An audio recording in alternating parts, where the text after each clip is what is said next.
Hi everyone. So we're going to be looking at Plato's Euthydemus tonight, which is a pretty fun kind of dialogue.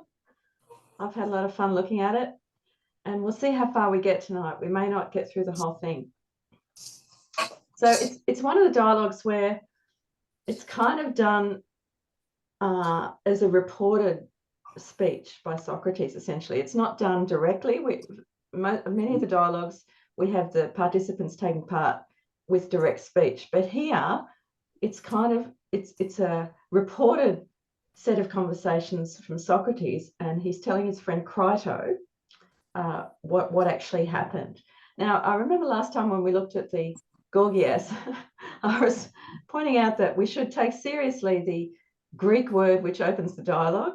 Unfortunately, this time it's either the name Crito, which doesn't tell us much, or it's the word tis, who, which again doesn't tell us much either. So maybe it doesn't hold for this particular dialogue. But Crito's asking Socrates what happened with the other day when there was a big kerfuffle, essentially, around the Lyceum. And what it was to do with some young people that Socrates was familiar with. And they came across these two sophists called Euthydemus and his brother Dionysodorus. Hi, Thomas. And so, as always, Socrates seems very well informed about the background of all these people. He knows where they've come from Chios, as it turns out, and they were pancratiasts. So they were essentially like MMA fighters. They were experienced in all kinds of essentially cage fighting, because that's what the pancration was. It was anything went in the pancration. And I think that's how we've got to look at them. You know, they're going to use every technique at their disposal to dominate in dialogue as they did in the ring. Yeah, I still have that in Greece as a martial arts. Yeah, maybe a revival or something. I don't know, or it may have been just a feature of their culture, but I have noticed it. Oh, that's interesting. Yeah, so they used to, apparently these two, Euthydemus and Dionysodorus, used to teach people their fighting for a fee. And now they're going to teach people how to win in the law courts or other situations where they have to debate. And Socrates suggests that he and Crito, who are both on the mature side, should go and learn how to do that themselves. And there's a really interesting little sidebar here where Socrates explains how he's taking harp lessons with a teacher called Conus. And he's taking lessons with all the younger people. And he's not embarrassed about learning something at his age. It's quite impressive. And the with the pancratius thing too, I thought that was quite interesting, because they'd learnt, like you say, to they were completely skilled in body and fighting in armor, he says, and then they learnt, this is Euthydemus and Dionysodorus, the two brothers, but then they became equally skilled, presumably, in legal battle and making speeches in the court. And finally, this third kind of apex, if you like, of fighting ability, they become skilled in fighting in arguments and refuting whatever is said, no matter if it's true or false. And each of these skills, I think, they claim to be able to teach. And especially the third skill, the fighting with arguments, they claim involves virtue. And not only are they the best at teaching it, but they can do it rather quickly. But it's also the heuristic sort. I had to look that up, and that was quite interesting, because heuristic seems to imply it's to do with debate and argument, but the root is from Eris, which is the goddess of chaos and strife. So we see that theme of conflict, as opposed to maybe something like the dialectic, which tends to be maybe more towards harmony and collaborative truth-seeking. So I thought that was quite an interesting mythological connection in the background, because this dialogue does tend to draw on mythology throughout. So I wondered about and I looked it up actually, and it turned out that there's this interesting story about Eris where she wasn't invited to some particular wedding with the gods, and so she was jealous and she brought along the apple of discord, and it said something like "for the fairest" on it, and she threw it on the ground. I don't know, she left it lying around. That's what started the argument that started the Trojan War, basically. So yeah, you get an idea about the kind of troublemaking that goes along when Eris is about. Yeah, that's right. So she was invited to the wedding of Peleus and Thetis. So Peleus was a king, a mortal man, and Thetis was a sea goddess, and they were going to be married, and all the gods of Olympus were going to come along.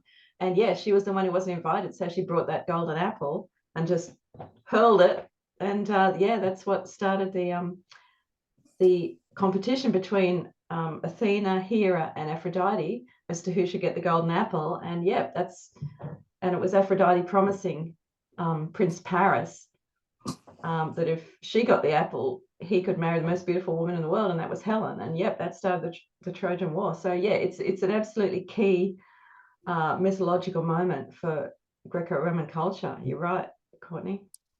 And connected to that too, when I looked it up and I was having a squiz in the Wikipedia, it said that Schopenhauer was also interested in this heuristic, and he thought that only logic aimed at truth, but heuristic, dialectic, and sophistry didn't. They have no objective truth in view, but only the appearance of it. They do not seek truth, but rather victory.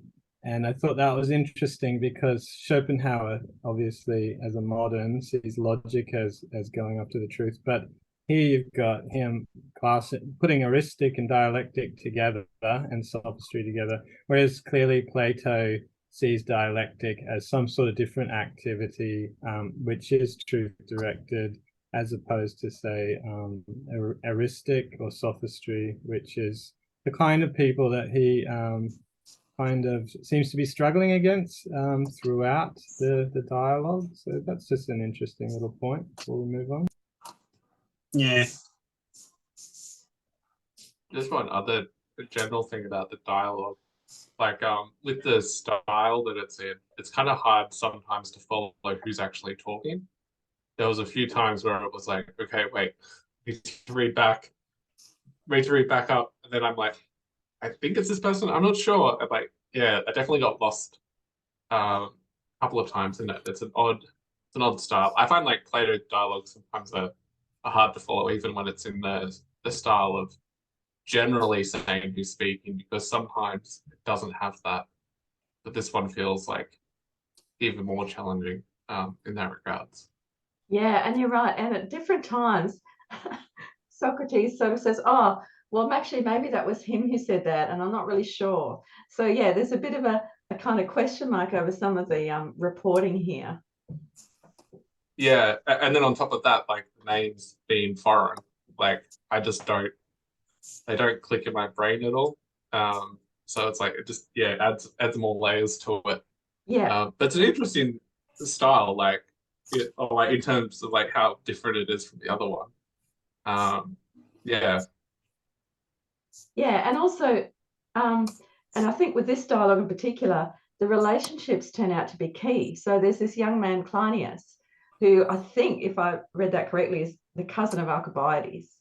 And then there's this guy called Ctesippus, who's the lover of Cleinias. And so he's kind of invested in anything to do with Cleinias. And then there's, that adds another layer of the relationships. And Ctesippus gets quite worked up at times because he thinks that Cleinias is being taken advantage of, or there's some issue there. So yeah, I think in this dialogue in particular, these relationships turn out to be really key. They're talking about relationships. I just read an article to get an idea about how was going on in this dialogue.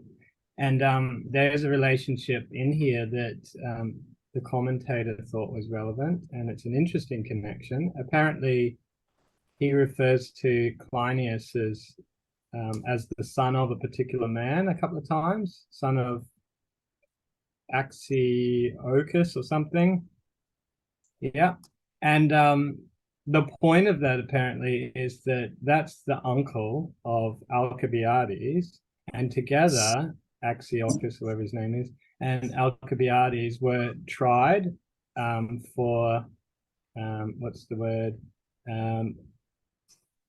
Basically, I forgot the word. Exposing the religious mysteries of the Eleusinian mysteries. So in 415 BC, they were charged with what's the word I'm looking for? When you violate a religious secret. Well, it's like anyway, impiety or. Yes, profanity. That's the word.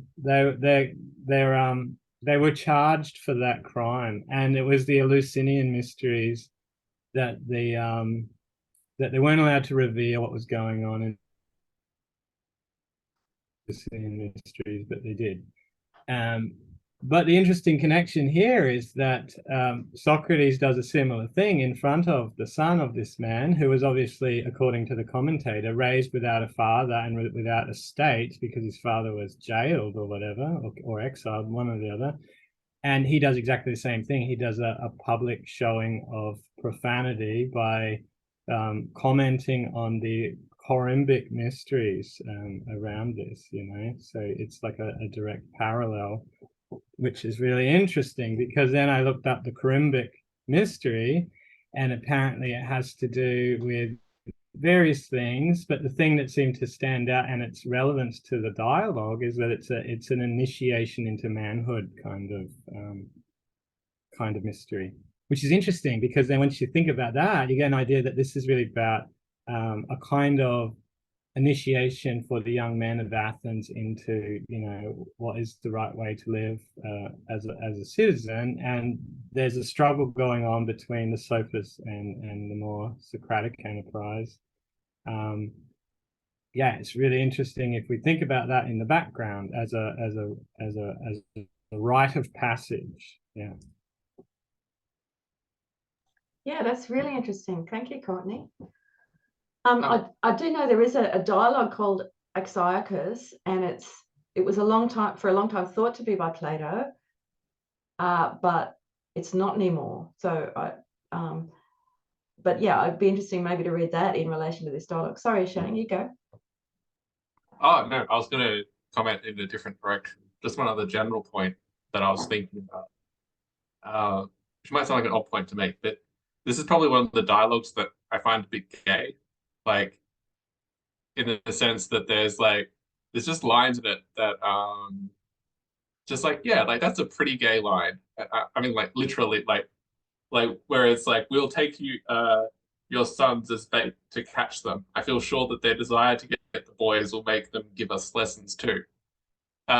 Just like that, there was like some others as well. I think about these things because I remember having a teacher who I don't think she actually read that much philosophy, but her view was that Socrates, Plato, and Aristotle were all like exceptionally gay. And that I think is like maybe a fairly limited way to view it. But when I read these passages, I'm like, okay, I can kind of understand why she probably didn't have like a high exposure to like Plato or something, but she probably had like read a few things, and it's like some of them was like, okay, I can kind of see why you would view them that way. Just the way they put things in English, really. It's lovers, that sounds gay these days. Yeah. I don't know if it did when Jowett did his translation, Benjamin Jowett, but it does now. But I don't really. I think it's more like friends, associates, even fans. You could say, but I prefer just to put friends. You know, it makes sense. Yeah, we maybe we have like a more narrow Yeah. Well, the concept other of love. problem is the humor in Plato. Like I imagine they're getting laughs out of this sort of stuff. Surely another thing that's going on in the background, though, is there is a kind of erotic struggle going on, and you know, Socrates talks about love quite a lot, Yeah, but especially in the symposium and that. So often erato is what's used to respond to something like so you know it's not maybe I should like post something to kind of clear that up as I see it. But yeah, no, there's plenty of people that think it's fully gay. oh yeah, probably. I'm just thinking too, because obviously modern people will apply a kind of sort of psychoanalytic inspired reading of what the erotic means, and but even Yeah. politically, you know, you get this idea that Socrates loves the youth of the city, um, and in a way, it's a sublimated kind of love. Like maybe some of those other people have a tendency to turn that into physical kind of sexual activity, but for Socrates, it seems to come out as more sublimated, that he's concerned for the spiritual or virtuous welfare of the youth. And he even says, just where we are pretty much, he says, when they're addressing Euthydemus and that, he says, both I and all these people want him, Cleinias, to be as good as possible. He's of a respected family, he's young, and we are anxious about him, as one naturally is about a boy of his age, for fear that someone might get in ahead of us and turn his mind to some other interest and ruin him. So, you know, that's a kind of, that's often dressed up as a kind of concern or care for the other, but sometimes it's presented as the older male's erotic interest in the younger man and trying to perfect him and help him become as, you know, well-rounded and virtuous and beautiful as possible. That's how I have a tendency to read it. But yeah, maybe Yeah. I mean that might be the normative kind of thing. Because yeah, I mean I've read a lot about it. I'm just skeptical overall.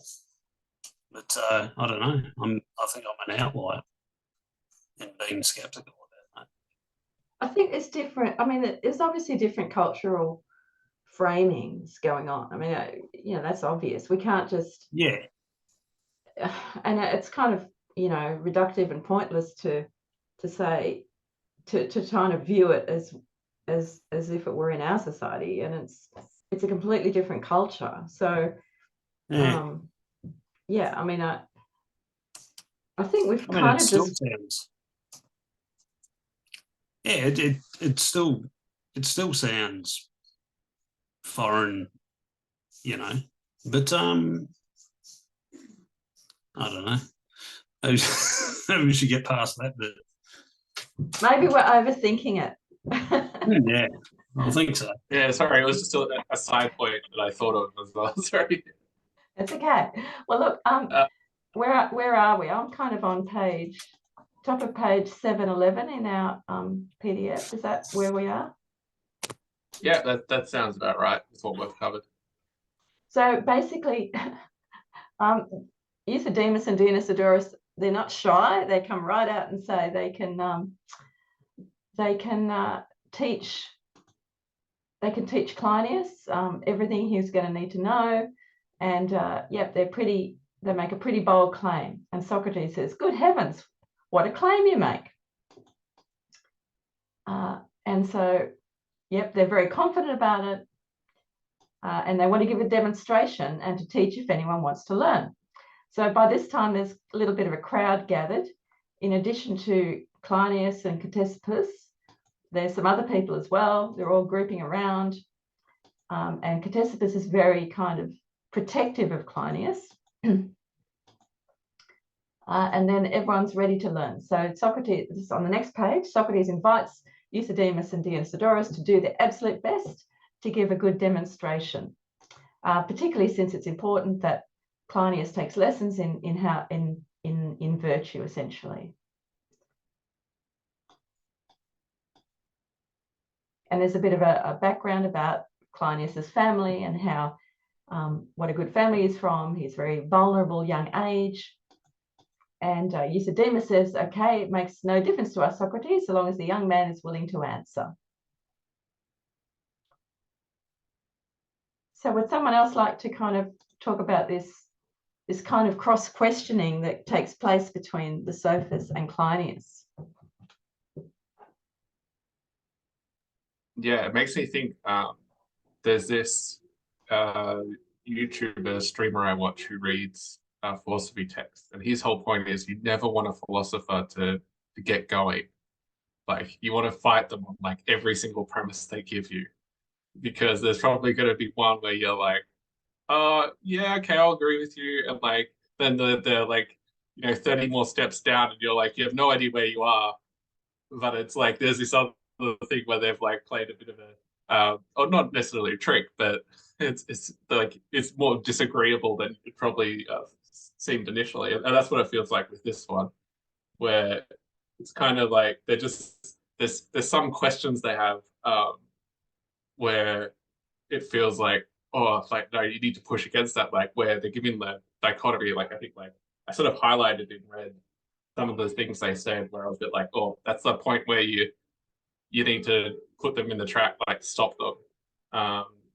One of them was a bit further down. It's on 713, which was then if not wise, ignorant, where they're sort of they're creating this dichotomy of like it's either wise or ignorant, and this is where it gets maybe a little subtle with the English versus like like translating it. But if we call someone ignorant, like you could say, oh, anyone who's not wise is ignorant, but it's a very strong term. Like we mean sort of like if it's like a scale, we mean someone down at that far end is ignorant, and then you got the wise, but it's sort of like middle. So it's like that's where it needs to be like pushing back. Yeah, it was interesting. It was some of it made me think of like arguments I've had with like customers and stuff, where they start getting really logic bro-ish, and like you have to like try and steer your way through, and it's like you're trying to like dodge the rocks as you're going through to avoid getting them angry, but then also not say anything that is a problem. That's yeah, what my thoughts were. Yeah, that's a good point you make about the terminology, and I should have checked this, and I will have a look at the Greek, but I think if the Greek word that they're using for ignorant is like amathos, or it means non-learned. So then there's this that brings the idea of the learning in, which allows them to to make those connections. But yeah, it's to do with the terminology, and it's to do with and Paul Cleinias, you kind of feel for him because he's just going along with the way the questions seem to lead him. But yeah, it seems he really just falls straight into it, doesn't he? There's like this online, it's kind of almost like a strategy of content creation, where these are people that sort of like debate people or debate adjacent, will like have someone disagree with them on Twitter, then they'll pull them on to their live stream or their recording thing. And these are people who like every day are having like intense conversations. So they know how to word things precisely. They track the conversation really well. Like they're high functioning conversationalists, or like rhetoricians, or whatever word you want to use. And like then there'll be like Joe Schmo who like was having a few beers and like thought it'd be funny to call them an idiot. and like you can just see like the complete difference of dealing with it, and like yeah, the Joe Schmo just doesn't stand a chance in that sort of circumstance. Like it's really hard. Like if you've got someone who like knows what they're doing and like lives and breathes it, like dancing in that rhetoric game is like really hard. Yeah, but also you can see that there's probably a very specific style going on here, isn't there? Which is it doesn't matter what Cleinias says one way or another, he's just going to be refuted. That's kind of the idea. Hey, baby. So and also I read in this commentary that there's two kinds of commentary. Oh no, in the commentary, sorry, there's two kinds of arguments going on in the background of this dialogue. And this one kind of applies to the Protagoras or Protagoras's arguments that there's no such thing as contradiction, or contradiction's impossible. And there's another argument that comes in later, which is related to Parmenides. So this is very much in the vein of the first one, where it's a lot of wordplay, isn't it? On the idea of knowing or not knowing is used in an ambiguous way throughout this first one. I think he says, just to open it up, which are the men who learn, the wise or the ignorant? That's the opening question, right? And then there's a few steps. I think Euthydemus says, in the process of learning, what you did not know, you learned while you were ignorant. Then it is the ignorant who learn, and Cleinias agrees. But then, of course, the other brother steps in, and he says he offers the opposite answer, and said, well, if you were learning to write a piece of if you were learning to write something, which of the boys learned to write the piece? Was it the wise one or the ignorant one? And of course Cleinias says, well, it must have been the wise one who learned it. So then in that case, it is the wise who learned, and you answered wrongly, or you answered incorrectly when you answered Euthydemus. So either way, he's doomed, and they think it's really funny and they have a chuckle about it, and Socrates can see what's going on. Yeah, so they're introducing kind of what this style is going to be about. It's got nothing to do with the intellectual rigor of the interlocutor. They're going to get caught out however they answer. And like you say, Shannon, if you answer, you're in trouble. You know, that's kind of the setup. And this is where Socrates gets into trouble later, because he's trying not to answer, or he's adding things to, or these kind of clauses to things. And they're like, no, answer the question. Just answer the question. So, yeah. And it's kind of distasteful to me. I mean, Cleinias is inexperienced, he's learning, and they just want to laugh at him, essentially. And that's the awful part about it. They're just trying to show off their own, kind of questionable skill in rhetoric at the expense of a young and inexperienced person. It's not right, and Socrates knows that. Ctesippus has the right instincts, and he knows that as well. It's just these two kind of show-offs and self-promoters don't know that, or they don't care.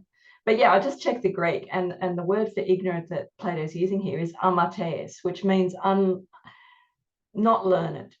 So it's excuse me.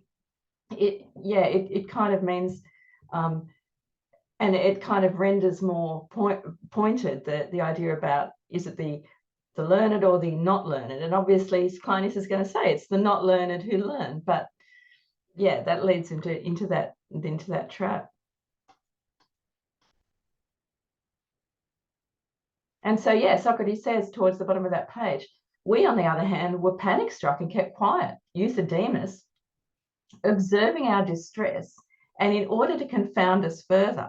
So Euthydemus doesn't care that they're feeling embarrassed and distressed about Cleinias at that point. He doesn't care. He's just going to go on with it.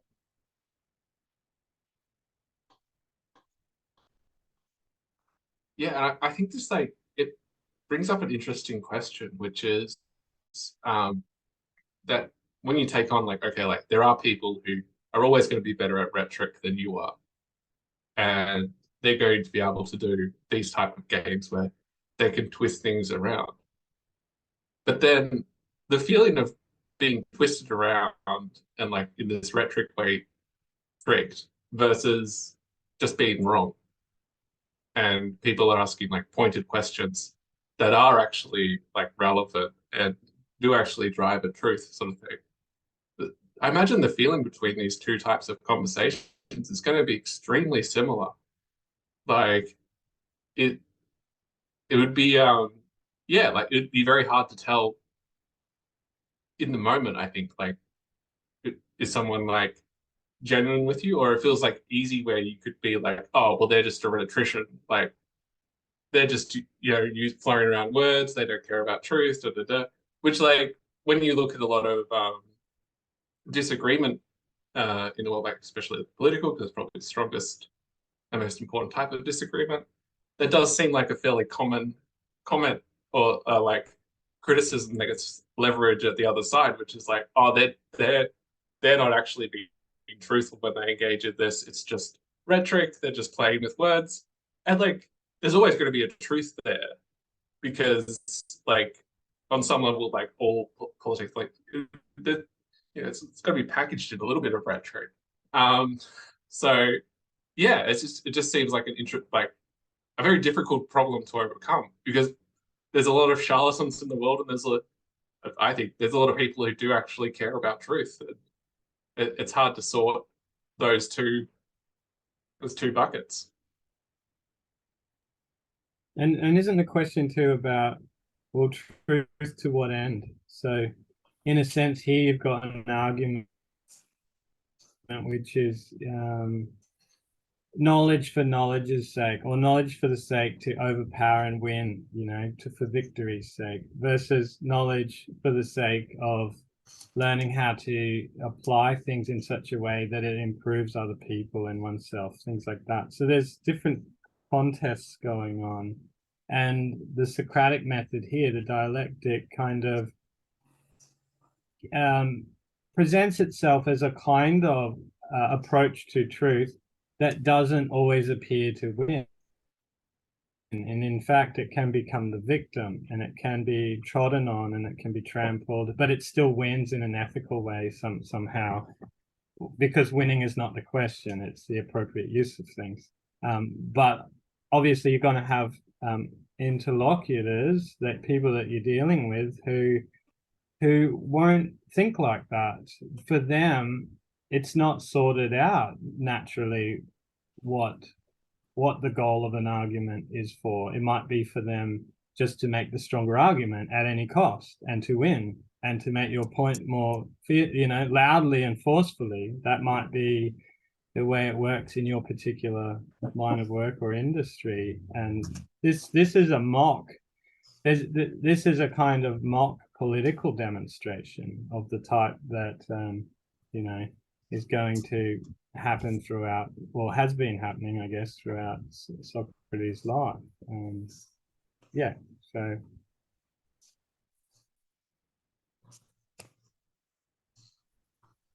Yeah, so if going on to page 714, again, Euthydemus now takes over and asks Cleinias what happens when somebody's dictating something. Doesn't he dictate letters? Well, is he dictating something if you know your letters? And then again, this idea of, is the person who is taking the dictation, are they learning, or they're or is it the one who doesn't know his letters is the one who learns? And this whole idea about learning, knowing, and there's obviously an attempt to confuse Cleinias and again trap him. And it's treated like a game. Dionysiodorus picks up the ball, as it were, and aims it at poor Cleinias again. and this whole issue about, well, what is learning? Is it the acquisition of knowledge of what one learns? And poor Cleinias, obviously he's going to be totally confused. I mean, I think we all would be. These are, these questions about having knowledge or not having knowledge, people who have it already or those who don't have it already. What are the learners doing? Are they acquiring something they didn't have? And poor old Cleinias is going to be worsted for the third time. And Socrates tries to intervene. And here is what I think you were mentioning earlier, Courtney, about the Corybantic mysteries. So that what Euthydemus and Dionysiodorus are doing is kind of like an initiation, really. It's like a preliminary dancing around in the first part of a mystery proceeding. And Socrates explains that how people use the term learn, do they mean someone who has got no knowledge of the subject matter, or somebody who's already got some knowledge of the subject matter? It's all about understanding, and tries to explain what's going on here. And with these Corybantic mysteries, I guess if you're looking at it as an initiation into manhood, what's going on we've been touching on this obviously, but the two different parties are really talking about what is the proper kind of pedagogical attitude for one who seeks to initiate youths.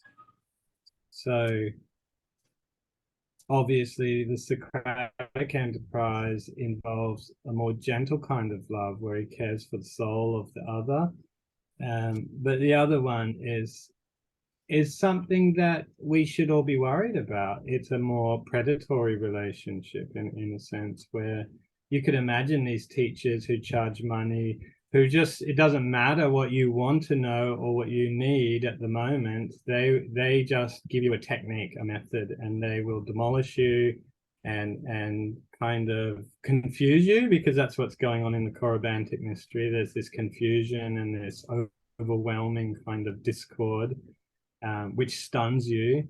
And so there's two different approaches. One is that you're stunned into submission and you learn, or the more Socratic one maybe is not to step into that particular state that the Corybantic kind of initiation is suggesting, but rather maybe, and he says it later on, it gets picked up by this commentator I was reading. He says we stay in a more childlike phase, and he says we're chasing larks. Later on he mentions like children chasing larks, and he says, and that's the aporia. We manage to hang on to the not knowing and instead approach life kind of incompletely, but with that kind of wanderlust of like children chasing the birds. And apparently that this commentator I was reading was saying that the larks and Corybantes has the same etymological Greek root, and it means crowned or crested. It means crested. So there's a kind of hidden connection between remaining childlike or kind of being beaten into submission and following this pedagogical kind of technique. The side belly Cole might not be doing the best thing for the youth. Didn't they cut their own nuts off? It sounds very cultish, if that's what you're saying. I'm not sure about the Corybants. The cult of Cybele, yes, you're right, Carl. They did tend to castrate themselves, but that wasn't kind of commonplace, I will add. That was kind of fairly niche. The niche thing. I thought it was connected with a particular festival. Yeah, it was the festival of Attis. I suppose a lot of people left town. Maybe. But yeah, I mean, Courtney, you make a good point about the different approaches. And I think in the dialogue, the Meno, which we read a long time ago, and also the dialogue Theaetetus, Socrates has a much gentler and much more generous and encouraging approach to young people learning. And he's always very glad when a young person puts forward an idea, and he always congratulates them and says, well done. You know, he's not trying to score points and humiliate and create a laugh in the people around. He's always trying to bring out what the young person can do. And it's such a contrast with these essentially performers, because that's what they are, putting on their demonstration. And you know what it made me think of? Contemporary, like contemporary kind of stuff, like our times. It made me think that, when you're young and you are kind of possessed of that desire to know the wisdom, to have wisdom, to look, to do anything, to travel the world, to take risks in order to find out what it's all about. But you meet these people and they take advantage of that, and they steer you in the wrong direction, and you look back one day and you realize that they just pigeonholed you into this kind of pathway that led you to becoming a businessman or something. Sorry, Shannon. But, even worse, a data analyst. Yeah, a data analyst or a statistician, that sort of thing. But what I mean is, our institutions do this all the time. Like, take studying psychology. That's a good example. You might be really just really excited about the human spirit, so you go and study psychology. But these psychologists that you meet know nothing probably about human relationships, but they masquerade as these experts, and they do this kind of pedagogical technique, like, if you don't get the answers right, I'll fail you, this kind of thing. And so it's designed to make you, one, you lose that childish questioning and that kind of creative excitement for life, and two, you become just like them, and it becomes about winning arguments, and it becomes about carving out a space for yourself where you have power and influence and things like that. That's the kind of way I saw it, and I saw that Socrates' project is a really noble one if we see it from that kind of fostering the right attitude for a young person to become an adult. What should they hang on to? What sort of attitude should they cultivate in order to be a more creative and effective citizen and human being?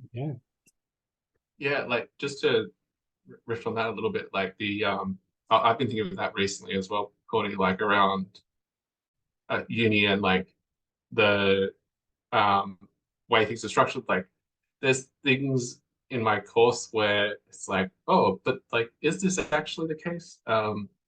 There's something like, it's hard to explain it, but basically there's something technical where I feel like the lecturer just sort of just went whoop straight over the top of it, and it was like, wait, what's going on? Why are we doing this? I only noticed it in like the second time I watched the lecture. It's like that's a really radical point that you're actually making there. And like, this is she was saying something that like doesn't align with and it's not to say this is the definitive point of knowledge, but doesn't align with what's on Wikipedia. Like and it doesn't mean that it's wrong as well. Like, obvious, like there can be reasons, but it's just like there's not that exploration of it, of like what's going on there. Yeah, it does sometimes feel like limited, but then on the other hand, it's like, well, there's like this like depends on degree, but like for the degree I'm doing, like there's a job like at the end that I'm working towards. So these kind of like questions that are sort of outside of the workplace and like not relevant to that, it's kind of like you'll skip over them. And there's only so much time as well. Like, you've got 10 weeks to get through all the content. You have like 200 students. And there's not that high level of engagement like that from the students. Like, they don't really care about that sort of stuff. They just want to know what they need to know so they can get the job. Yeah, it's a hard balancing act. on like from the teaching side of things, I think. Yeah, and what I'm reminded of, Shannon, we were just mentioning, and in another connection, I'm trying to think what it was now, but this attitude from Euthydemus and Dionysiodorus is wanting to laugh at Cleinias and wanting to laugh at a young person who's innocent, and for people people like that, you know, someone who's innocent is by definition foolish, and you know, they equate inexperience with easily fooled and easily confused. But yeah, there's just this, and I'm always struck by when adults do try and, or adults often kind of do laugh at what children or young people say. And I'm always shocked by that, because I would have thought it's the role of adults to kind of encourage young people to question and to and not to laugh at their questions, but to take them seriously. And I always try to do that with kids and young people in general. And I'm always shocked when adults don't. But there are plenty of adults who do kind of, who seem to think they know a lot better, and regard it as an opportunity to, I don't know, show their own knowledge or whatever. But yeah, it seems to me that Plato is really showing up that attitude on the part of the sophists here. And it's even worse in a way, because their strategy is basically, it's not merely pointing out that Cleinias is making mistakes. It's they're leading him. They're using these double meanings. So the questions will use words that in one line of the question have a kind of ambiguous meaning, and then they'll reverse the meaning to suit the answer that's the opposite answer to what Cleinias has given. And Socrates comments on this, and he says, I thought you guys were just messing around, jesting. He says, even if a man to learn many or even all such things, you know, the use of language like this, he would be none the wiser as to how matters stand, but would only be able to make fun of people, tripping them up and overturning them by means of the distinctions in words. Later on, he will say that maybe there's something more serious going on, because yes, we do need to know the distinction of words, but the way in which he thinks Euthydemus and his brother introduced this topic of distinction in words is laughable and kind of pathetic, really. He thinks they're just clowning around when it seems that they're actually serious. And at this point, Socrates offers his serious exhibition of persuading his protreptic, persuading the young man that he ought to devote himself to wisdom and virtue, as an example of what he wants to see Euthydemus, and I keep saying his brother because I can't remember. I didn't write it down. What's the other guy called? Dionysiodorus. Oh. In my notes, I just put E and D. So did I. I'll have to say D because I keep thinking of dinosaurus. So, But Yeah, and that will not do. You're quite right, Courtney, and this following passage is where Socrates shows a different way. But yeah, Shannon, go. Oh yeah, I was going to say, like, that whole thing of like where it's like they're setting him up to fail just on that point. Like, it makes me think of so I used to do training at a business, and like there was an issue I knew that people will just get wrong in like real world situations. So in a way, I set people up to fail when I trained them. But if they were turned on enough, they'd be able to pick it out. No one ever did, which was the reason why I did it, because it was such a common issue with other people. But like, I didn't take any joy from that. Like, it wasn't like, oh yeah, like this is so funny. It's just like, yeah, like this is practically, it's annoying when people make errors, because then we've got to fix them. So we just need to make sure you don't know this thing. And like, if you have this moment of suffering during training, whatever, like it's better than us having to deal with it later. But it wasn't like, yeah, I think like if they had this approach more of like, yes, we're going to trick you, and like this is like there's not like it's not a building up thing. Like it doesn't feel like there's that teacher of like they're wanting someone to like rise up and be able to see where they're going wrong, what to do. It's just kind of like hitting down, like, haha, you can't fight back, and not showing where they went wrong. Yeah, that was just my thoughts. Wow, that's cool. I think I was very, very, very I very much enjoyed Socrates' serious version here, and it's in two parts. He gives this part, and then he gives a later part way down the track. But who wants to recap? I mean, I made points, but maybe Judith has made points on it too. No, you go ahead, Courtney, because I know how struck you well with this passage. So go ahead. I've just made bullet points pretty much. Let's have a look. He says, okay. So he starts out with the very standard Socratic question, right? He says, do all men wish to do well? Which means, could be happy or whatever. And everyone says, well, he kind of answers it for the other people. He says, well, that's a silly question. Let's just say, yes, they do. And then he says, so is it through having many good things that people do well? And everyone says, yeah. Well, Cleinias actually. And then he says, so what kinds of existing things are good for us? And they have a discussion about that. In particular, having money, riches, being healthy, handsome, having a sufficient supply of things that the body needs, that would be good. Noble birth, power, honor in one's country, and being self-controlled, just and brave, and wisdom. And then he says, well, actually, we nearly missed one, I think he says. He says, the greatest good of all, and everyone agrees upon this, even the uneducated, which made me think about the common conception idea, is that the best thing of all is good fortune. Everyone needs good fortune to be happy. And then he goes on to kind of unpack this in a really interesting way. He says that, we've doubled up basically. Wisdom is surely good fortune. Wisdom must have to do with knowing how to get these good things. And then he gives a couple of examples. He says flute players have the best luck when it comes to success in playing the flute music. And then he says things like, same with riding and ship pilots in general.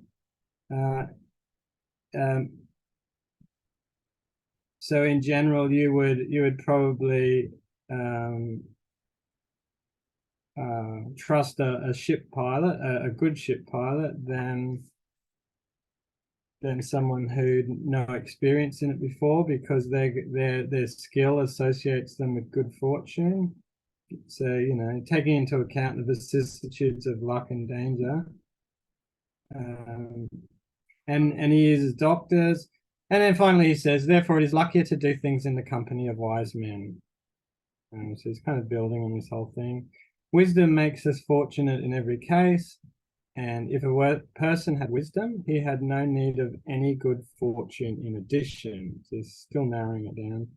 And then he says, let's go back over what we've said, because they've agreed upon these points. And now he wants to go back. And since they've agreed that wisdom is the only thing you need in order to have good fortune, he goes back and he says, so we said having many good things would make us happy and do well.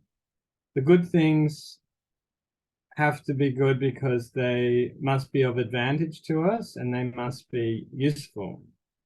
And he gives the example of a carpenter, and he says a carpenter having tools and wood, having all the bits and pieces he needs, but never using them, can he be said to benefit from them? And Cleinias says no.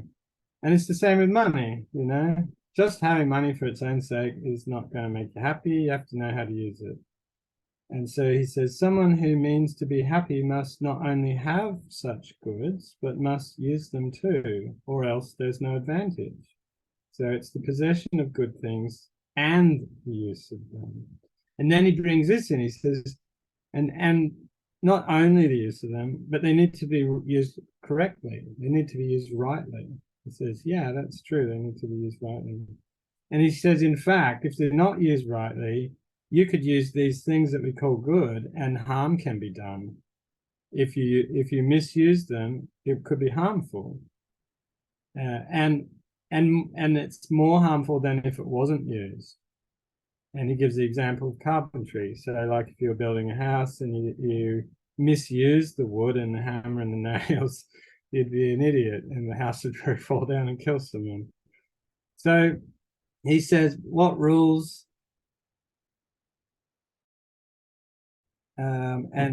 what rules us and directs our conduct in the right use of these things? And they agree that it must be a kind of knowledge. So we're getting into the Stoic territory again.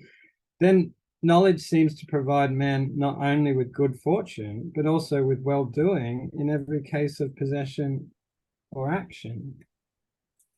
Then he says, he kind of comes up with, then, is there any advantage in other possessions without good sense and wisdom?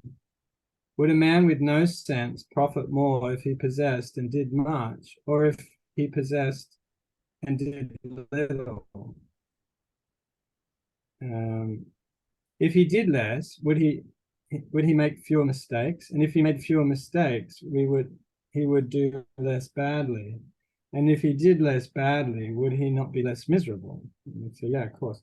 In which case would one do less, when he's poor or rich, weak or strong, held in honor or dishonor, brave and self-controlled, or a coward, lazy or industrious, slow or quick, dull of sight and hearing rather than keen? And obviously in each of those cases, Plinius answers that he'd be better to be poor than rich, so that he's not making these mistakes by misusing the knowledge of how to use things. And so he says, with respect to all the things we called good in the beginning, it's not that in themselves they are good by nature, but rather as follows. If ignorance controls them, they are greater evils than their opposites, to the extent that they are more capable of complying with a bad master. But if good sense and wisdom are in control, they are greater goods in themselves. However, neither sort is of any value. So that's really interesting in itself, because that sounds a lot like what Stoics will talk about as the indifferent nature of external things. They have no value in themselves. We either use them poorly, we use them well, or we don't use them at all. So what do you guys think about that little bit as before we go on? Yeah, I have a lot of things on that. But probably the first, just jumping back a little bit here, this is page 717, about in the middle, where it's about the middle part of the page where it says, if a man had wisdom, he had no need of any good fortune in addition.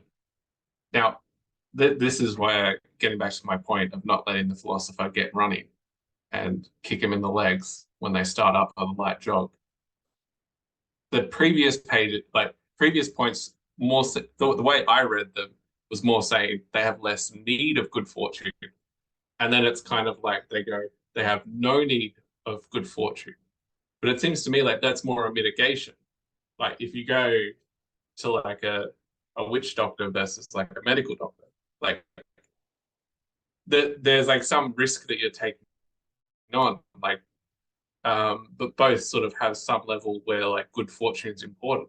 But like there's clearly one of these professions that has more wisdom. Well, maybe not clearly, but general, a Western mindset. There's one that has clearly more wisdom. So, but like yeah, fortune is still relevant. Like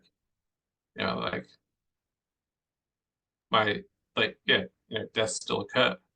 So yeah, I guess like just on that, like I'd be interested to see what your thoughts are. So wisdom is a kind of knowledge in this case, right?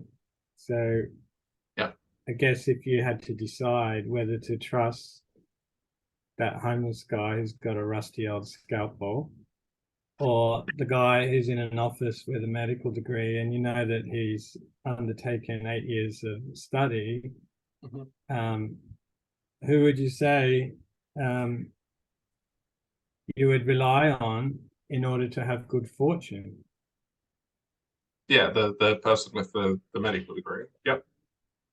And I think he's equating wisdom with knowledge, really, in all throughout this. Is it? Mhm. Yeah, I take your point, Shannon. It kind of, good fortune kind of gets brought in, but not really properly valued or assessed here, doesn't it? It kind of makes a brief appearance and then kind of gets booted out the door, when in fact, yeah, it obviously still plays a role.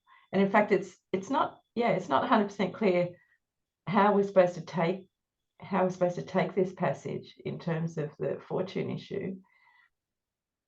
But yeah, I think it kind of gets obscured. But yeah, you're right to bring it up, because it's certainly one of the points that we could consider as relevant. You know, the role of fortune, even in a situation where somebody's got wisdom and is able to exercise it. Well, yeah, and it's also like, to use like the shipping analogy, if they have that up a bit further, is that a better sailor is going to be more capable at rougher weather, like, than a less experienced sailor. It's still bad fortune that you end up in like rough weather, but there's sort of like some level of mitigation where they can control for that and sort of work around it. But there'll be some point that it's just, no matter how good you are, if there's a giant wave coming towards your dinghy, like, you're gonna have a bad time. I remember. I was just going to say, I remember from Nussbaum, she made this comment early on in Therapy of Desire, that philosophy, in a sense, I'm not going to say it arose because of, but it's very interested in defeating this idea of 2K or chance or misfortune. And so what do you do if you live in a world where you know, how do you mitigate, or how do you remove this vicissitude, this inevitability that you can't control your fate, that bad things are going to happen to you? And in a very real sense, that's kind of part of the philosophical project, is to give an account of the cosmos in which you are no longer a victim of misfortune, of 2K, this chance factor. And the way they do it, Socrates is doing it here, but you're right, they do it in a bit of a tricky way, by hinging everything on a kind of knowledge that if you act on this knowledge perfectly, then it doesn't really matter what happens to you. Yeah. But yeah, he's sort of jumping the gun, isn't he? Yeah, it kind of just goes that little bit too far. I had another point, but I'm happy to go that way. Yeah, cool.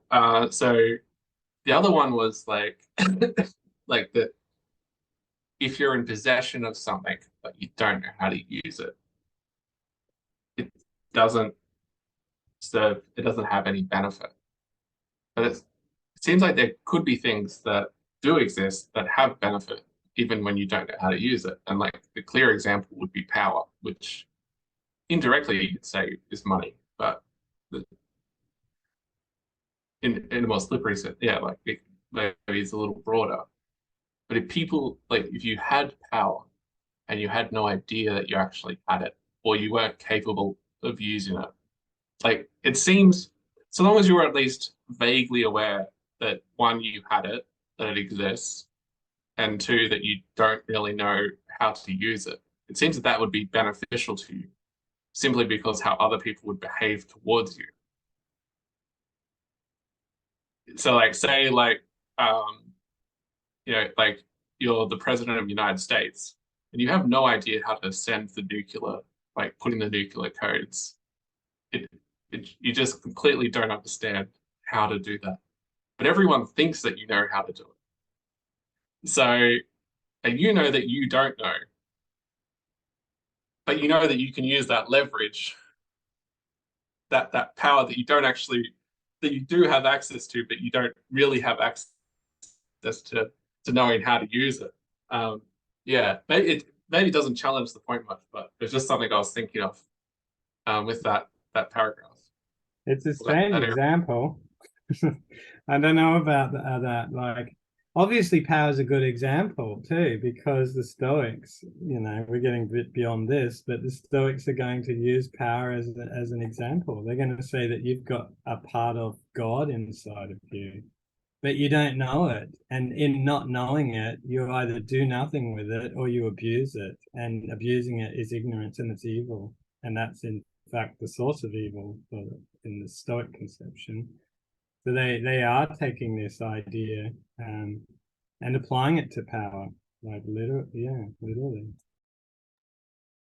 But wouldn't, in that example that I'm sort of giving there, like there's not complete ignorance. Like there is some level of ignorance where you don't know how to exercise on the power, but you have at least not complete ignorance where you're sort of aware that it exists and you have this gap.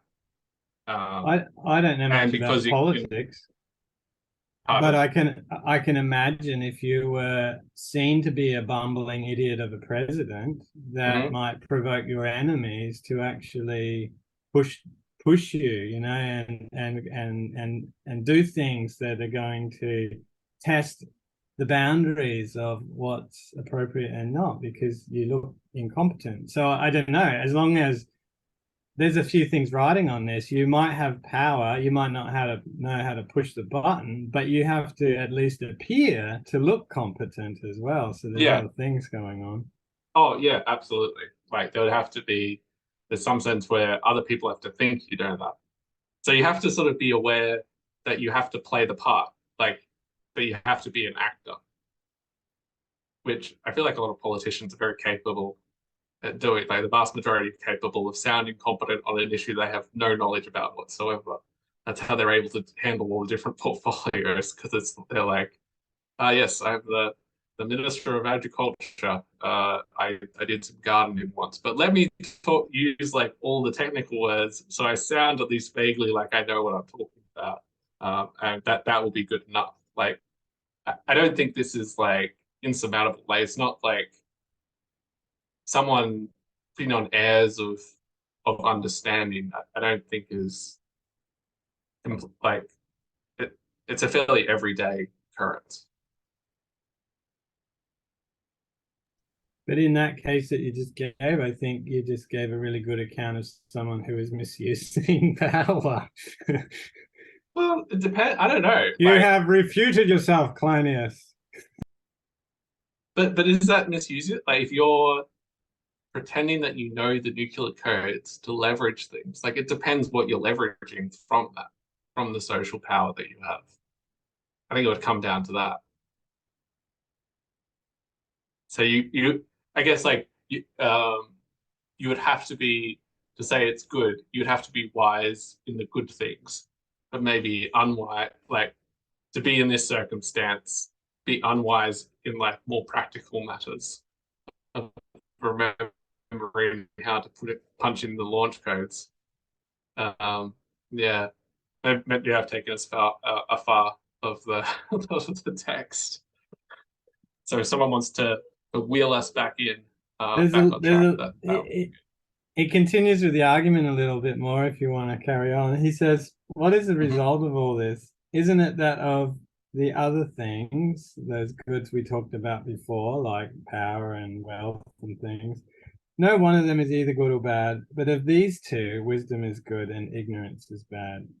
Since we all wish to be happy, and since we appear to become so by using things and using them rightly, and since knowledge was the source of rightness and good fortune, there you go again, knowledge is the source of good fortune, it seems to be necessary that every man should prepare himself by every means to become as wise as possible.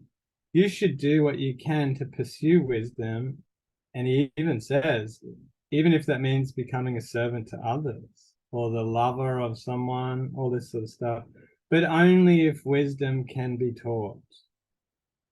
Cleinias replies that he believes it can be taught. And he says, since you believe it can be taught and that it is the only existing thing which makes a man happy and fortunate, surely you would agree that it is necessary then to love wisdom. And you mean to do this yourself? And of course, Cleinias says, yes, that's exactly what I mean to do. I want to love wisdom and pursue it.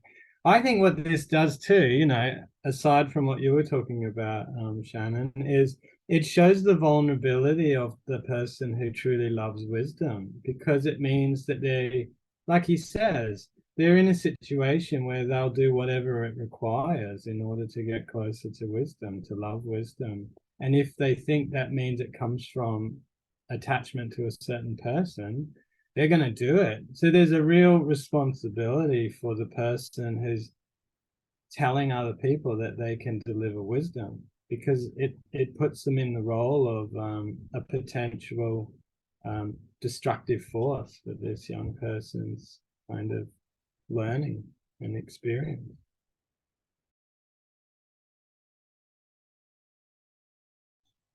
Yeah, that's a good analysis, Courtney, because it underlines how yeah, as you say, there's a vulnerability involved, and yeah, and again, a humility. It's not a sort of a glamorous path. It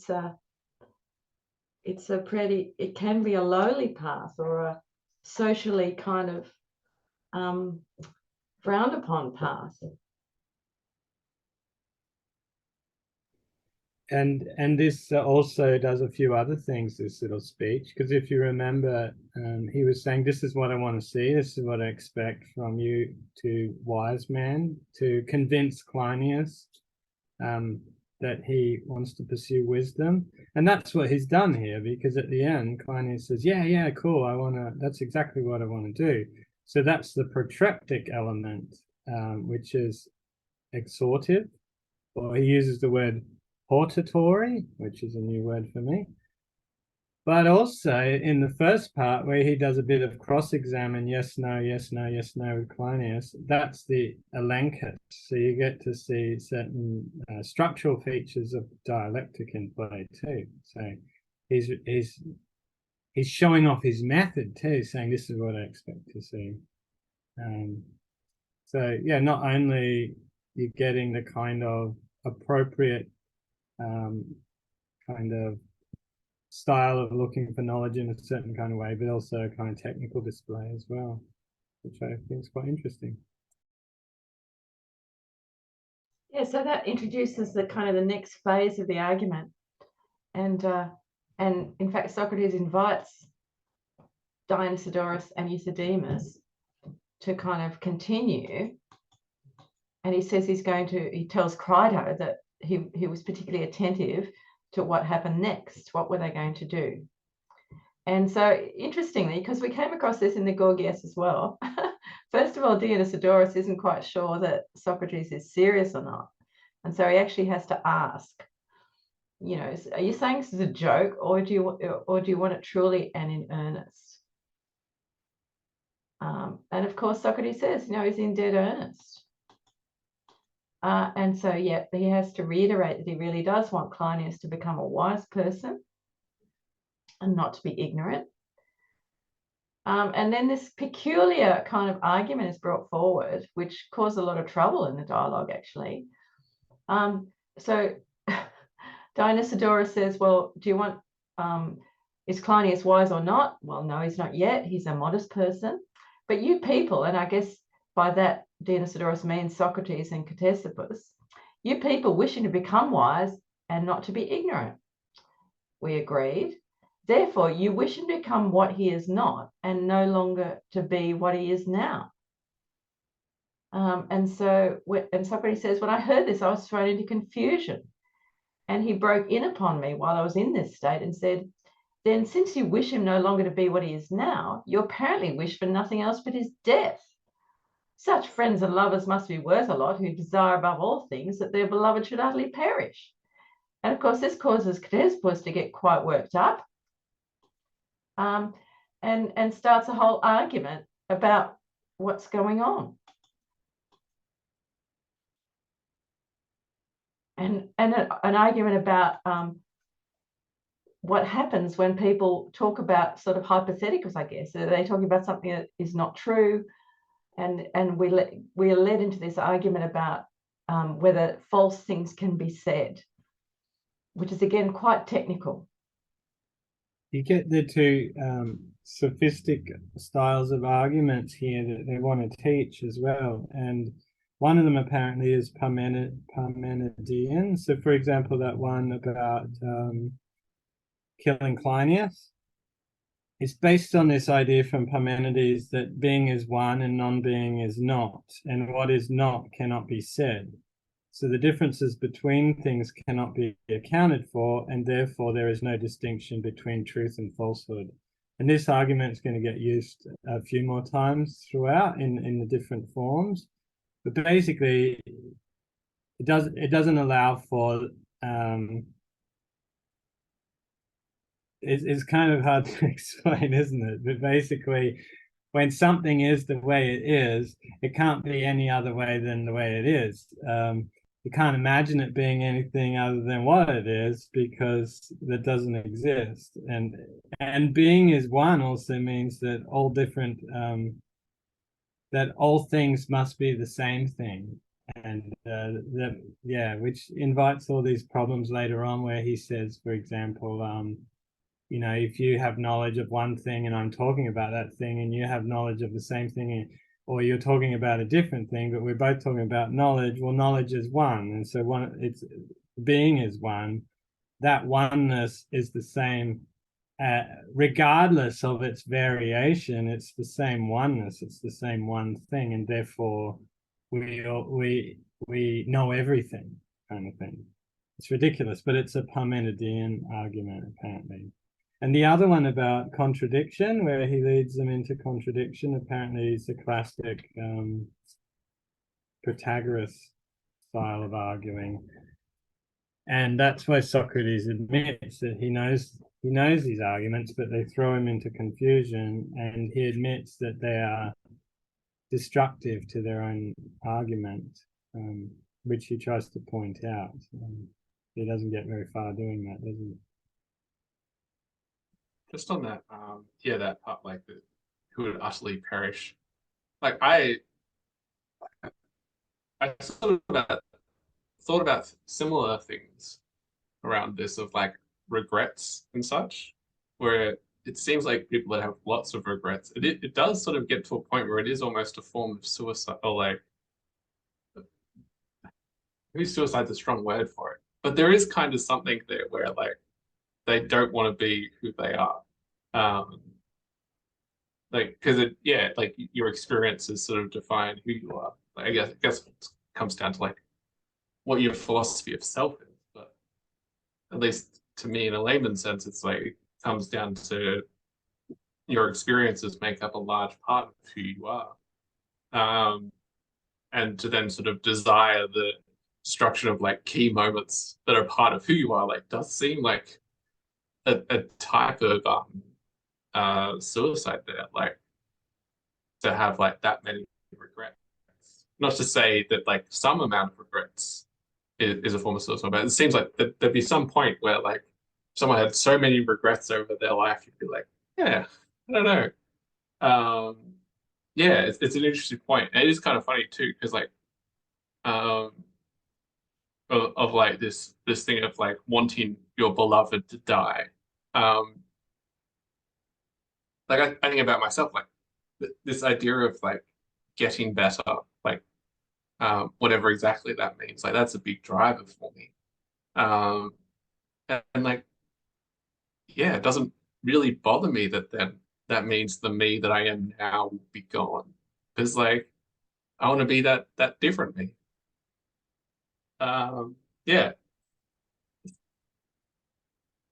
I don't know exactly where I'm going with this, but yeah, it is a funky sort of point. Well, and I think we see it today. And the context that I've seen it in is and of course one hesitates to venture into this can of worms, but the trans debate. So, for instance, one of the things that sometimes gets said by sort of, the more confrontational transactivists is that if somebody says, oh, well, you know, you're not really a man or a woman or whatever you transition to, the person will say, well, you're denying my existence. So I think we're seeing exactly the same kind of argument and again, it's in a very polemical and confrontational context. But such as it is, that's the same argument, you know, by questioning one aspect of a person's presentation or their makeup, you're denying their existence. That's how it's presented. So yeah, I think, however bizarre this kind of argument can come across from the text, I think we're actually quite familiar with it in other contexts. Yeah, but I think like it's actually true, but it's just we deny people's existence all the time. Like that it's, you know, someone can like believe they are rich or that they know someone, and then we'll be like, no, you don't. And it's not to say that like that we should deny in all circumstances. It's, you know, that there's an appropriate time for it. But yeah, I think it just draws out more that like, yeah, we do deny people's existence. Like that's just what we engage in. It's yeah. Regarding the question of the contradiction statements, though, I think he says something like, if you followed Dinosaurus's use of the argument around contradiction, it leads them to conclude that there's no such thing as false speaking, there's no such thing as false opinion, there's no ignorant men. And that leads to a kind of relativism, which obviously Socrates is really quite dissatisfied with, because you can basically say anything you like, which, you know, is a problem, I guess, with a lot of today's discourse, you know, pointing at what you're saying, Judith or Shannon. You come across these sorts of things all the time, and especially in the counseling setting, you come across it all the time, where you're encouraged as a professional, for example, to say such things like, well, the truth for me is different for the truth for you. And it's like, well, I can't say that. That's not the way I think, you know. Maybe we have different subjective experiences, but I'm not going to be the kind of person who says that maybe there's not a kind of universal basis for kind of human reason or something like that, you know. I think it can get you into hot water. And I guess my point is, more and more you see people saying those kinds of things, that I've got my own private kind of ideas about the good and what's good for me, and I don't care if you don't like it because it's got nothing to do with you. Those kind of things that people say. Yeah, I think it's like I think there's a layer of like politeness that not to say this to be relevant to the context you're sort of talking about, but there can be a layer of politeness when people say, oh, we've each got our own truth. They're not like making some deep philosophical point. It can just be people are sometimes disengaging from a conversation, or they can see that there's not a productive way forward. But yeah, no, I agree with sort of your point there. I think it's like this thing where there can sometimes be, like before where I was talking about how I used to have these kind of conversations with customers, where you kind of trying to steer the ship and rocks. The rocks were sometimes deeply want your money. And sometimes they want to push it, they want to push the ship onto these rocks. And you're like trying to like avoid that point, or like present it in a favorable way where it's not going to hurt the hull of the ship. I don't know where I'm going with this analogy, but like there are like these sort of true things that we sort of like as a politeness don't really engage with. But if someone like really tries to push it, it can sometimes be like, okay, how do I say this in a way where I don't sound like an asshole? And yeah, like it's a hard thing to like dance around and like present in a good way. Like, yeah. Was it a call center? Yeah. Yeah, that'd be. I don't like to waste their time. I just hang up without saying anything. Oh, it was a inbound, but I've also done debt collection as well. So, Right, yeah, okay. which that was both. Actually, all of my call centers have been both, but yeah. I appreciate the people skills and calls like that. Yeah, it's kind of fun. Like, because you're trying to like just steer everything, and like you get really good at controlling conversations, like taking over things and knowing and like being able to see how to control it and what you sort of need to say to control it. Not in like a negative sense. It's just like The best yeah, way, yeah. like, I know what you mean. yeah, like you got 5 minutes to get through a call. So you just want to speed up the process of getting to the truth of the matter. Like you don't want a 15-minute conversation type of thing about something that can be solved in 3. Yeah, it is interesting that way. But yeah, no, it's just I thought that was just I think it's an interesting thing where there's like just these certain things of like that we kind of do, but we sort of don't acknowledge because we kind of cover it up in politeness. One thing you can definitely say about this kind of relativism, jumping back into the text, for example, is he says, Dinosaurus, are you just making this statement for shits and giggles, like, or for the sake of argument? Or do you honestly believe there is no such thing as an ignorant man? And then Dinosaurus says, Rah! No, he doesn't. He says, your business is to refute me, he says. And Socrates is like, what are you talking about? There's no such thing as refutation if we accept your earlier thesis. Because you just said, there's no such thing as, contradiction. And he's like, it's impossible for me to make a mistake. There's nothing to refute. And the dude's like, yep, that's the case. And then he's like, well, then what are you here to teach? Yeah. And the funny thing is, he's like, oh, are you going to be an old Kronos? That's right. Mentioning something I said like 5 minutes ago, like it was a year ago. You're going to like, keep me hanging on to every little promise I've ever made kind of thing. Yeah, that was funny, the old Kronos thing. That was really interesting. It's like, so basically, I think Socrates has got a pretty good point here about the, if there's if there's no such thing as a false statement, then there's no such thing as refutation. And what on earth is it that D and E are proposing to teach people? But obviously Dionysius doesn't think that's he's just going to try and go ad hominem after that. And this idea of Kronos, I was going to riff on this a little bit poetically, because I wonder if it's true that questioning Kronos, it's not just that he's saying, hey, he's out of fashion or he's not up to date with the fads, but maybe that even the conventions of language have gone out the window, and temporality. Like, for example, we were talking about who Plinius is today and who he'll be tomorrow. Like, all the normal conventions of language have been called into question by the tools that are being used by Dinosaurus and Euthydemus.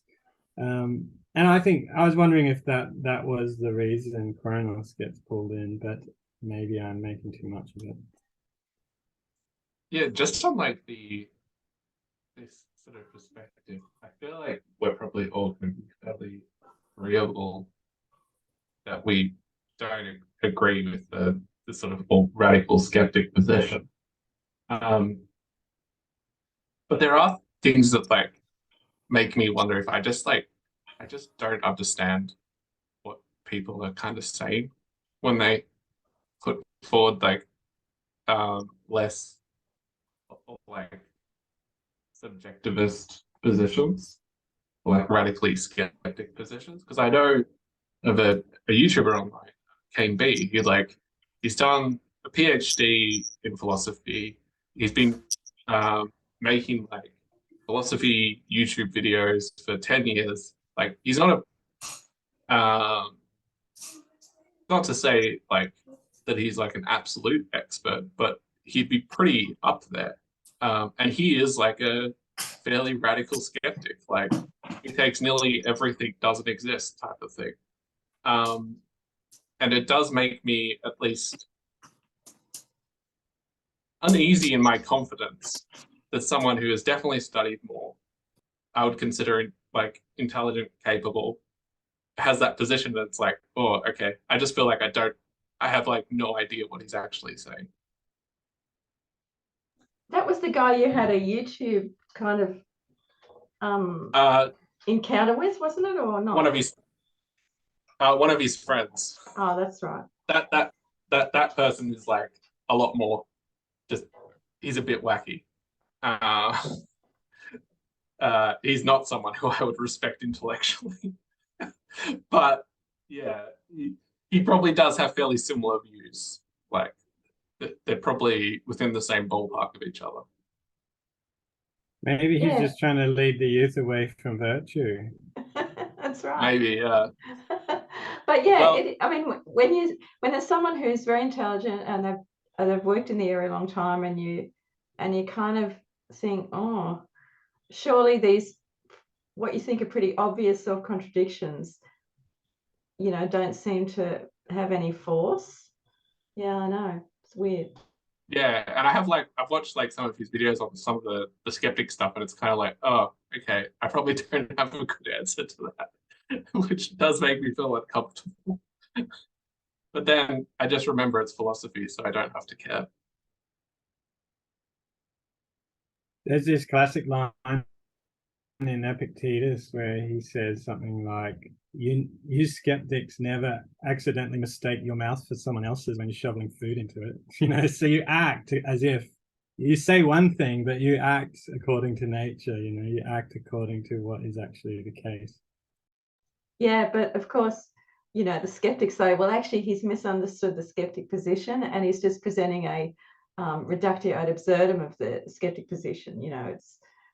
So yeah, I don't think the skeptics would accept that characterization by Epictetus. Yeah, I tried to make an argument that was fairly similar to the friend of this person I'm talking about, and yeah, they didn't really engage with it. Judith saw like the comments. They didn't really respond because I made a similar point of like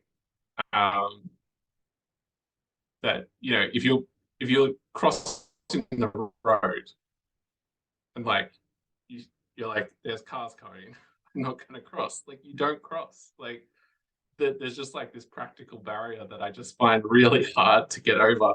Of like, and they were like, oh, but I think they said in response that it was like this is just you're just arguing from pain. From sorry, it's like yes, like what do you mean? Like I don't understand. Like do you not like think there's actually cars there? I don't. Yeah, I don't get it. But and you sort of think, oh, am I just a stupid one thinking that yeah, they're like obviously acting on the evidence from their sense impressions like all the time? The fact that they're responding to a YouTube comment means they've read the comment and responded to it. You are actually using your own sense impressions and acting in the world like the rest of us do. I mean, but then you think, oh well, they're super smart, they must know what they're doing. yeah, it's uncomfortable people being smarter than you, and there's so many of them, and there's always going to be someone smarter in a different area, and it's like, and they think different things. You're like, oh, that makes me uncomfortable. I don't like this. Can everyone just agree with me? I think that would be much better. Thank you. But I must admit, that's what I like about the Socratic tradition and the Stoic idea and the Stoic tradition is that there's a clear purpose to doing philosophy. It's not like you're saying I'm doing this because, well, at least for me, I'm not going about this saying I'm doing this because there's this kind of true metaphysical universe that I'm seeking to unpack and discover. it's actually quite tendentious, you know. There's reasons for doing it. It makes life better. It's the best possible explanation of the world in so that I can get the most mileage out of it and have the best kind of life, which takes into account the good for everyone else as well. You know, it's highly loaded with kind of ethical value. I don't know much about the skeptical arguments that the people you're talking about are using, but for me, there's got to be a reason, you know what I mean? And just going back on that point, Courtney, right at the very start of this whole debate in the Euthydemus, when Socrates puts the question to Cleinias, you know, does every man want to do well or go well? Well, the Greek is eupratein, which has both that idea about doing right sort of morally, but also doing well in your life in general.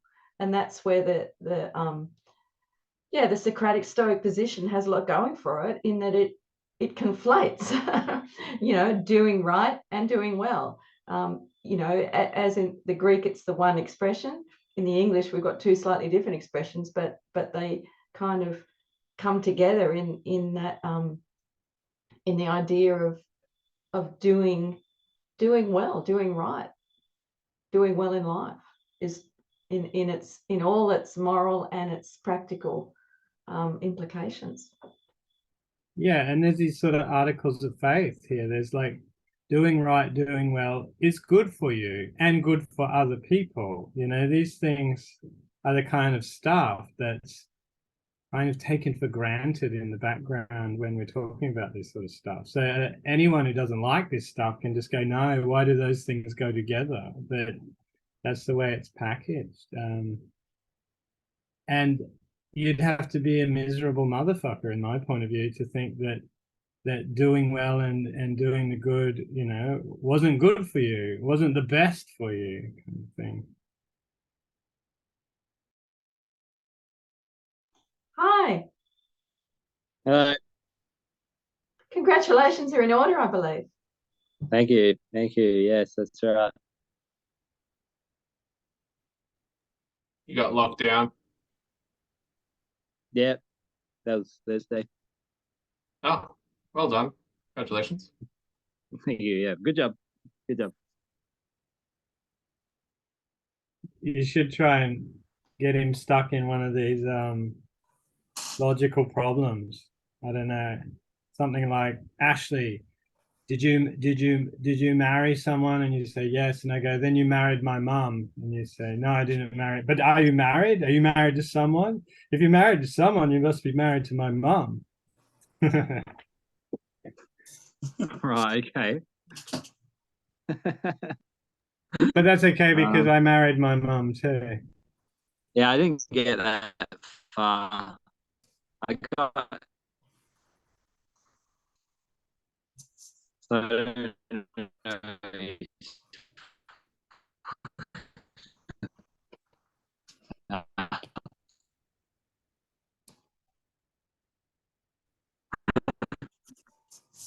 Broken up. I got as far as like, was that one of the like things in the Euthydemus? Sort of, yeah, kind of, sort of, kind of. So where we are, Ashley, just to bring you up to speed. So the two sophists have been kind of quizzing Cleinias, the young man, and Socrates has kind of tried to help him out and put forward this idea that, well, does everyone want to do well in their life? And what's the best way to do that? Well, obviously to have wisdom, and wisdom of such a kind that allows you to understand how to use good things in life. So if you've got knowledge, well, also you need the knowledge of how to use that knowledge. And that's kind of where we're at. So we're probably about halfway through the dialogue, I'd say. Mm-hmm.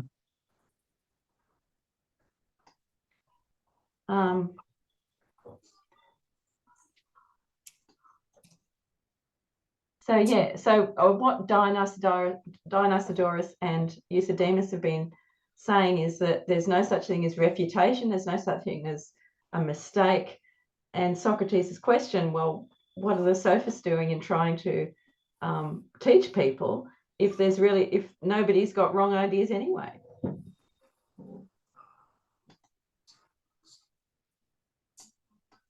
Hmm.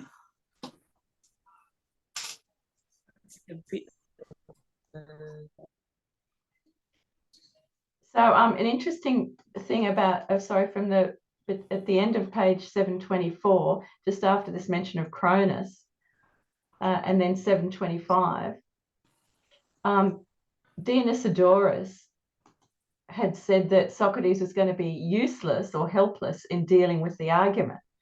And Socrates wants to know what he means by that. What do you mean by saying I'm going to be helpless in dealing with the argument? And then this whole thing comes about of, well, no, Socrates got to be the one answering the questions. And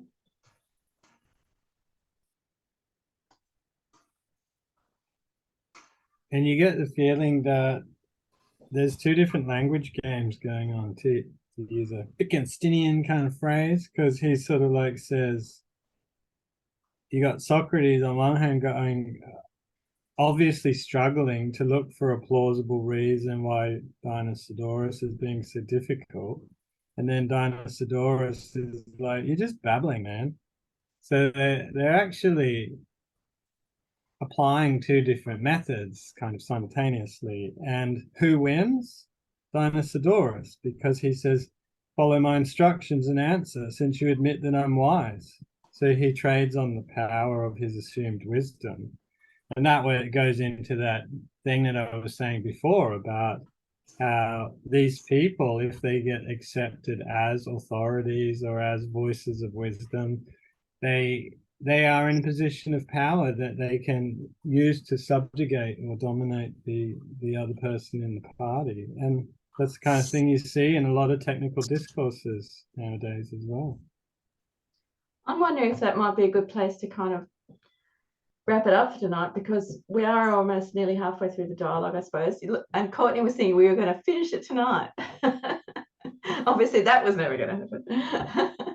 But yeah, so I think we're at a good point there, because Socrates says, I suppose I made a mistake on account of being so stupid. So this is one of the things that Socrates does. He puts himself in the position of, so in this case, it's Cleinias, of the person who's vulnerable. Socrates also puts himself in that situation of the vulnerable person who's the ignorant person, of the learner, and he doesn't assume a superior position of knowledge. He's always putting himself in that vulnerable, in that inferior position. And it came up in the beginning. Remember when he said he was taking part in the harp lessons, and all the young people would laugh at him because he was so old and learning the harp. And here he's putting himself again, and he's saying, I made a mistake on account of being so stupid. So that's a sort of an interesting, again, it's a rhetorical strategy for Socrates as well. He puts himself in that, as I say, the same position of the young person or the vulnerable person. Yeah, I think it's probably a good place to kind of wrap things up tonight. Yeah, I read, sorry, just before we wrap up the some commentator I was reading, obviously had a bit of a psychoanalytic reading, but they were saying at that point, because Socrates gets to take on that kind of youthful naivety, he's kind of erotically rejuvenated through the discourse, So interesting how different kind of, what do you call it, people with different backgrounds kind of read this. But it is interesting that nonetheless, he takes on a more, what we would say, immature perspective towards his acquisition of knowledge and that aporia of not knowing, whereas other people like to make grand claims that they know things and that they're certain about things, even when it's clear to the audience that they're just doing this Monty Python-esque kind of masquerade of knowledge. Courtney, do you mind sharing in the group on Facebook some of the articles you've been reading? Because that would be great. Oh yeah, I will, definitely. Oh, here's Thomas again. Hello, Thomas. Hello.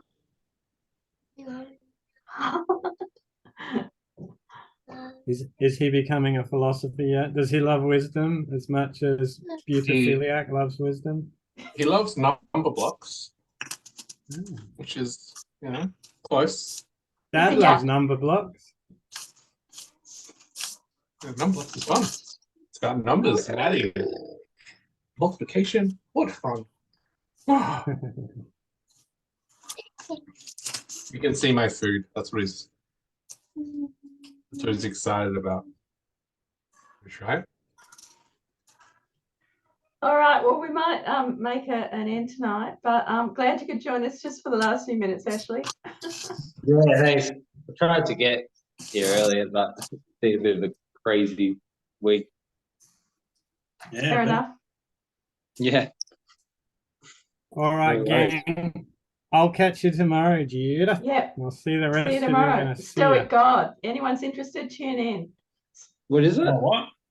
So Courtney and I are doing an event with the Wall Garden on the Stoic God. Oh, Oh, yeah, okay. So, Hey, can you give me the time, the local I think time? I posted it somewhere. I can't even remember where now. But Yeah, I think it's 12. You're in Queensland, aren't you, Carl? So it'd probably be 11 a.m. for you, Courtney.